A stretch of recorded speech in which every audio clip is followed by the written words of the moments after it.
Good afternoon. నేను doctor Anil, consultant surgical oncologist, TX hospital, Banjara Hills. ఈరోజు మనం ఓవేరియన్ క్యాన్సర్, దాని లక్షణాలు, దాని ట్రీట్మెంట్ పద్ధతులు అనేవి తెలుసుకుందాం. ఫస్ట్, ఓవేరియన్ క్యాన్సర్ అనేది ఇది one of the most common cancer. Around second or third పొజిషన్లో ఉంటుంది. అది కూడా ఫీమేల్స్లో వచ్చే క్యాన్సర్లో ఇది సెకండ్ ఆర్ థర్డ్ పొజిషన్లో ఉంటుంది. దీన్ని మనం సైలెంట్ కిల్లర్ అని కూడా అంటాం. ఎందుకు అంటే ఇది యూజువల్లీ సిమ్టమ్స్ ఏం ప్రొడ్యూస్ చేయదు. సిమ్టమ్స్ అంటే లక్షణాలు ఏం బయటకు తెలియదు అనమాట. లక్షణాలు తెలియకుండా స్లోగా పెరుగుతూ ఉంటుంది. అలాగే అడ్వాన్స్ స్టేజెస్కి వెళ్ళిన తర్వాత మనకి లక్షణాలు అనేవి బయటపడుతూ ఉంటాయి. సో అందుకని దీన్ని సైలెంట్ కిల్లర్ అని కూడా అంటాం. సో యూజువల్లీ ఇది ఎవరికి వస్తుంది? అరౌండ్ 50 years దాటిన ఆడవాళ్ళకు వస్తుంది.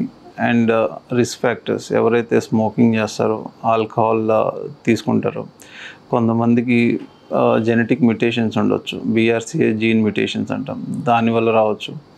లేదంటే వంశపారంపర్యంగా చాలామందికి బ్రెస్ట్, రొమ్ము క్యాన్సర్ కానీ, కోలాన్ క్యాన్సర్ కానీ, లేదంటే యూట్రైన్ క్యాన్సర్ కానీ, ఇవి ఉన్న వాళ్ళకి ఓవేరియన్ క్యాన్సర్ అనేది చాలా ఫ్రీక్వెంట్గా వచ్చే ఛాన్సెస్ ఉంటాయి. సో దీని లక్షణాలు ఏమేమి ఉంటాయి అంటే, యూజువల్లీ దీనికి లక్షణాలు అనేవి ఇనీషియల్ స్టేజెస్లో ఏముండవు.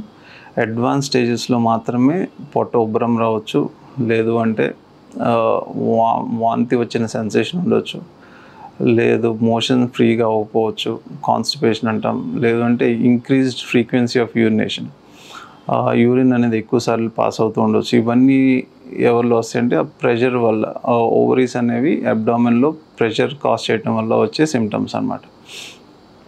ఇంకా ఏమేమి లక్షణాలు ఉండొచ్చు అంటే, వెయిట్ పెరిగినట్టు అనిపించవచ్చు, పొట్ట ఉబ్బరంగా ఉండొచ్చు, ప్లస్ కాళ్ళకి నీరు రావచ్చు.